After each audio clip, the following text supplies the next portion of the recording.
Hey everybody, it's Ripley back again.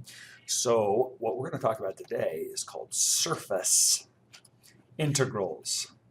And a surface integral, as you're probably getting this sinking feeling that it's going to be an extension into 3-space what a line integral was in 2-space. All right. So earlier we talked about surface. I probably should have put surface area here. I don't want you thinking that it's an actual surface integral. Um, um, as soon as we talk about the surface area of a surface, you probably started thinking, well, what are we going to do with all the surface area? Because the surface area is just an extension of a curve into 3-space, right? I mean, if we're in 2-space and I've got a curve doing this, and I kind of bust that out up onto the z-axis, then what I'm going to end up with is a surface, right? Does that make sense? Well, you're exactly correct. So what we're going to do is we're going to start simple, just like we did with line integrals. If you recall, line integrals had this component piece wherein, we had this arc length, all right? So we're going to define what a surface integral is. All right, a surface integral,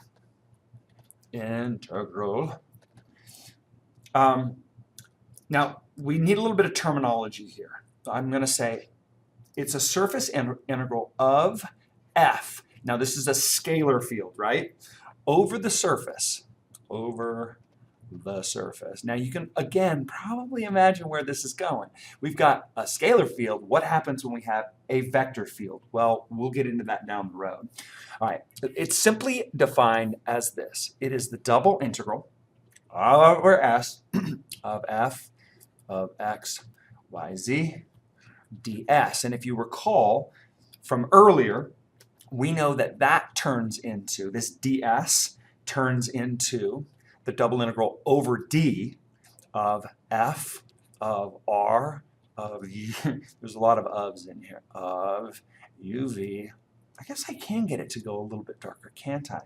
And this is times the magnitude of the partials with respect to u and v crossed. This is dA. Okay? That's it.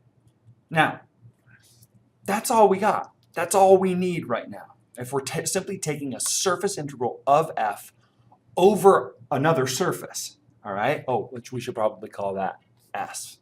All right? Now, think about that. There's no way that I can really draw this. Remember how we talked about a line integral as being like a curtain? So if we talked about a line integral in 3-space, we had this curve C. And what we did is we dropped that curve down to the xy plane, like a curtain. And we measured the area of that. Well, what's going on here? I've got this surface area. What am I doing with it? Am I creating a volume? You see what I'm saying? It's very difficult for us to define this in sort of geometric and or mathematical terms about what the surface integral truly is. Okay, so in the interest of not making this video 4 hours long, I'm not going to get too much into a ton of rigorous theory. However, I do want you to notice that what's happening here is we've got some function, which is just going to be a function of x, y, and z. This is not a vector valued function. This is a scalar function. If I want to take the surface integral over that, I would parameterize with respect to u and v, right? I would redefine this function in terms of u and v, creating this sort of vector valued function here. Right? Now this is not a vector field, please understand that. I'm then crossing that with this guy, right? With the magnitude of RU cross, the partial with respect to U of R crossed with this partial with respect to V of R as well, right? No problem, figure out my limits on either U and V, or if these things turn into X's and Y's, then I deal with that appropriately. Now, just like before, and we've dealt with this a bunch, and you may be asking, Ripley, typically you start me when I have a new topic, you start me on a new page. Well, I wanted to leave this up, and I did that by design, because in the past we've talked about if I've got functions of x and y, right? Like over here, if I wanted to figure out the surface area, then I simply use this guy right here. Right? If I want to know the magnitude of Rx cross Ry, and then I stuff that into my surface area equation right here. Now, I'm going to do exactly the same thing. I'm going to say, suppose that S is defined that surface is defined by, let's call it, what are we going to do? Let's say z equals g of xy. All right, so this s, that we're taking the surface integral over, not the surface area of, but the surface integral of. Notice that the surface area component is part of this, but now we're multiplying it by f and sending it somewhere else, just like we did in the past. Okay, so we would know that x equals x and y equals y and z equals g of xy. Now notice up here I did the same thing. X equals x, y equals y, z equals f of xy. I didn't want to do that because that's where I'm sending, that's what I'm multiplying by. That's sort of where I'm sending these values off to. That's that space that's difficult to sort of geometrically wrap our brain around. Well, as we showed before, look, if I know if I need this for my surface integral, guess what? I got it. I've already defined it. So that tells me that the double integral over the surface of f of x, y, now this is g of x, y, right? Because that's what z is. Excuse me. Pardon me.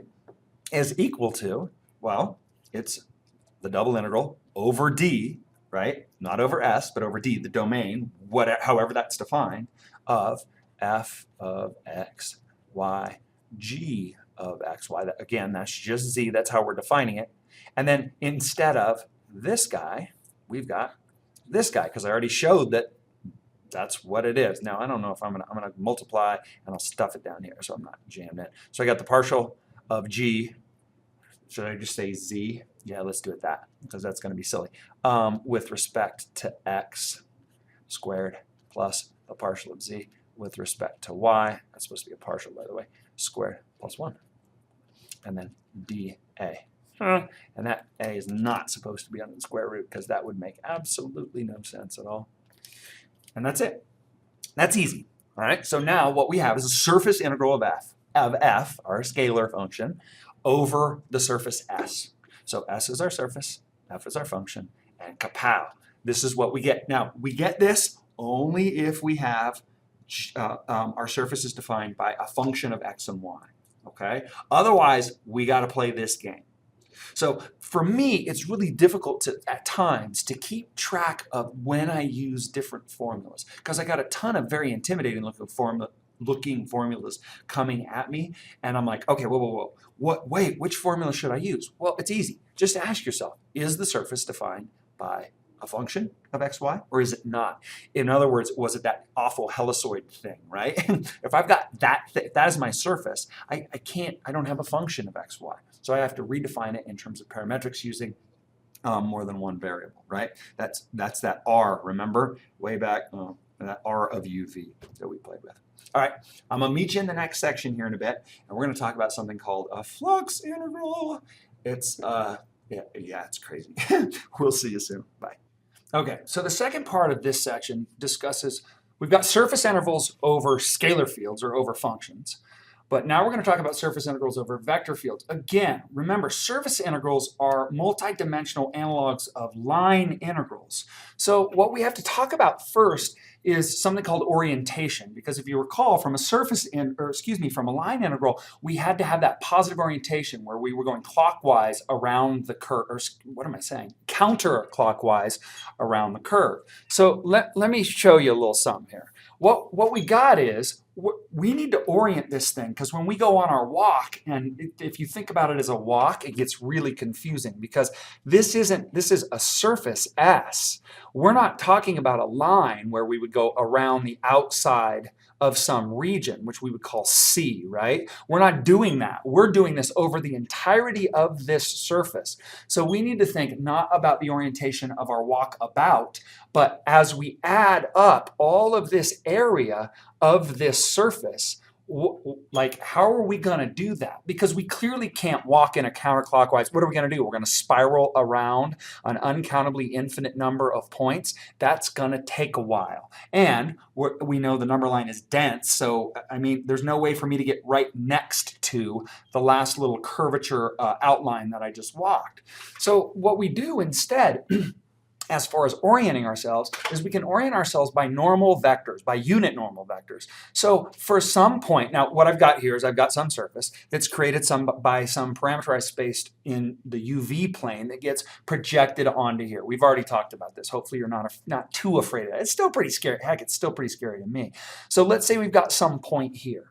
Now, I can either make it so that this guy has a unit vector that sticks up well, let's stick it up at a little bit of an angle because it sort of looks like that thing's angled, or it sticks down. So the unit normal vector is sticking down out of the surface. You see what I'm saying here? I've got this guy. This is my surface right here, and it passes through that point. I probably shouldn't have picked that angle. All right. Now, for a positive orientation, what we can choose it either way. But for the positive orientation, what we're going to choose is the unit vector, the unit normal vector n that pokes out. So I'm going to make this guy n that pokes up, and this guy is going to poke down. Okay? Now, this is going to get a little dodgy when we start talking about multiple surfaces. Like when let's say that I build this thing out and I'm trying to integrate over the entire surface. But we'll deal with that. We'll burn that bridge when we get to it. All right. So I probably should have put a little negative in here, right? Because it's going in the opposite direction. And again, it gets confusing, but we'll work through these things together. So don't be afraid. So what we're going to do is, if you recall, remember to create these normal vectors, what we have is we've got partials with respect to u and v that we cross together. So I'm going to make this normal, I'm going to make this little guy be my r sub u, and then I'm going to make some other little guy up here be r sub v, and when I cross them out pops this in. If I cross rv, the partial of r with respect to v, into the partial with respect to u, I get the negative in by the right-hand rule. All right? So what we want is a positive orientation. Now, I'm going to assume just for a moment, and this may drive some of you crazy, but I'm going to assume that this surface, just like it's drawn, is a surface g of x, y, and that's going to make our lives simple. And you may say, well, Ripley, whoa, what if it isn't? Well, couldn't we chop it up into little pieces that look like g of x, y? And then deal with that? All right, that's an open question, okay, that remains to be answered. Now, if you recall, when I have g of x, y, and I take the cross product, I called this r sub x cross with r sub y, but we can just as easily call it u and v. This formula is absolutely fabulous. We love it. So what I want to do is I want to build that unit normal vector. So let's make it in red. The unit normal vector at that point, when I cross r sub u into r sub v, is negative the partial of g with respect to x, I, minus the partial of g with respect to y, j, plus k. Now that plus k is pretty important because that means that along the z-axis, the unit along the z-axis is positive, which means it goes up, which is what we want. All right? Now, if I want the magnitude of that, if I'm going to call this thing the unit normal, right, then I've got to divide by the square root of all of these components squared. So this is just the partial of g with respect to x squared. The negative goes away, plus the partial of g with respect to y squared plus 1. Now, right? I mean, that's pretty easy. Now, we've already defined this. We've already defined this guy as r sub u, the partial of the vector valued function with respect to u crossed with rv, and then this guy's just the magnitude of ru cross rv. All right, now we have n. So we've got n defined such that we have a positive orientation over this surface. And that's super key for us to be able to do what we're going to do in the next little section. So now let's go ahead and define what a surface integral is over a vector field. Well, if you recall from before, when we had a surface, let's see, where are my surface integrals? We've got this guy right here, right? I've got a scalar valued function, and I multiply that times ds, and we discovered that ds was the magnitude of u cross rv dA. Well, I'm talking about vectors now. So the surface, let's make that black. So the surface integral, and I'm going to put it over here. I hope you guys don't mind. So the surface integral of f. All right, now remember, this is a vector field right here, okay? So S is sitting in the vector field. That's really important to understand, all right, of f. In fact, I don't do this often enough, and it's bad, but it is what it is. Just to denote that we're talking about a vector field, over the surface S is defined as the double integral over S of capital F with our little vector, and I'm going to dot that with ds, where S is a vector as well. And if you think about that, the way that we can write that is, because we're orienting this with respect to this normal vector right here, I can simply rewrite this as the double integral over S of the vector field F dotted with the normal vector, because orientation is important. Now remember, this n is important because we need to think about it in the same way that we oriented ourselves with respect to line integrals. That n orients ourselves positively with respect to the surface. Okay, that gives us our direction, as it were, when we integrate this thing. And then n ds. So this n, these guys are both vectors. I'm going to put a little vector thingy-dingy there. This ds is no longer a vector because it's kind of like we sucked the vectorness out of it. But ds is still the same if you think about it. The way in which this thing works is I will end up with, and it's so elegant and so beautiful the way in which it works, this becomes the double integral over S of f dotted with r sub u cross r sub v divided by the magnitude of r sub u cross r sub v, and then times ds, right? Whoops, as opposed to dx. And if you recall, what was ds before?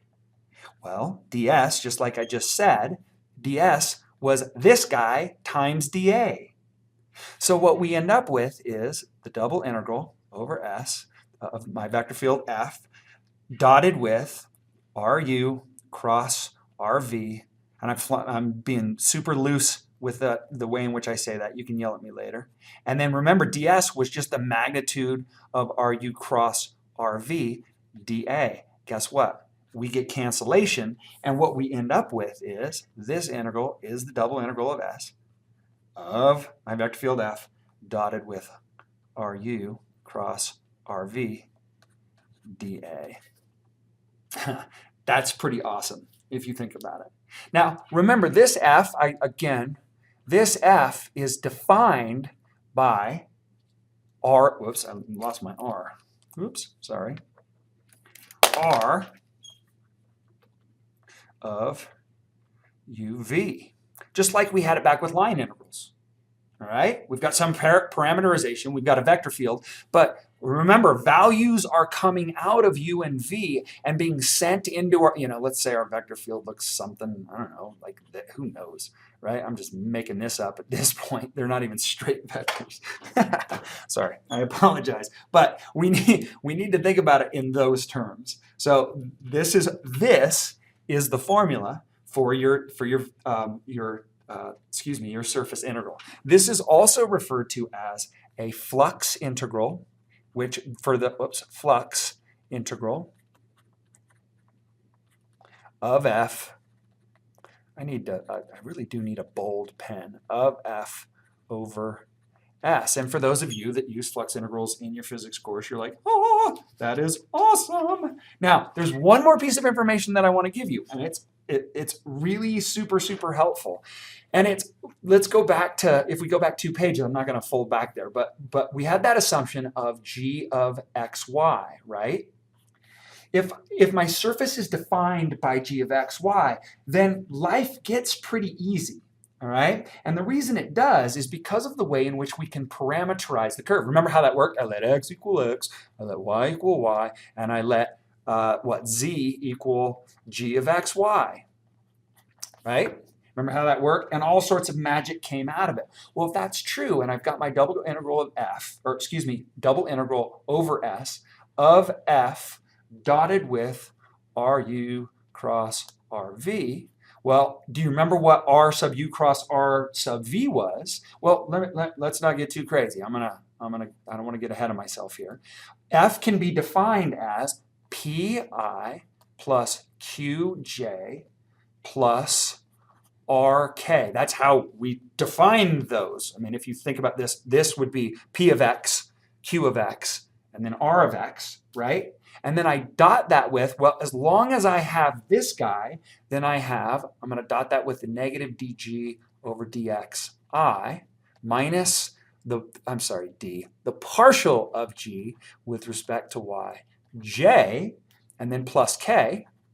Kind of takes care of itself, doesn't it, as far as that positive orientation is concerned. And when I dot these guys out, what I end up with is the double integral over d instead of over s. This is the domain in the xy plane or in the xz or in the yz, depending on how you've decided to define your function, of negative p partial of g with respect to x minus q partial of g with respect to y plus r dA. So as long as you've got this, magic really starts to happen because of the way in which we can define A, first our vector field, just the standard issue way in which we define our vector field, and then we have the magic with the partials with respect to u and the partials with respect to v, spitting this guy out, and this is my formula. Now, you may be going like, really, that's a really intimidating looking formula, and it is, but let's parse it out a little bit. All right, what we've got is we've got some surface that's defined by g of x, y. We take the partials, right? We've got a vector field defined by this f. All that I have to do, I don't even have to do this cross product part because I know as long as g is defined in this way, whoop, that's what the cross product is. I get that for nothing. Wink, wink, nudge, nudge. You might want to put that on your formula sheet, okay? And then when I dot them, I'm taking the p, which is the coefficient of the ith component, the q, which is the coefficient of the jth component, and the r, which is the coefficient of the kth component, and then I just dot that across this, and I end up with that guy.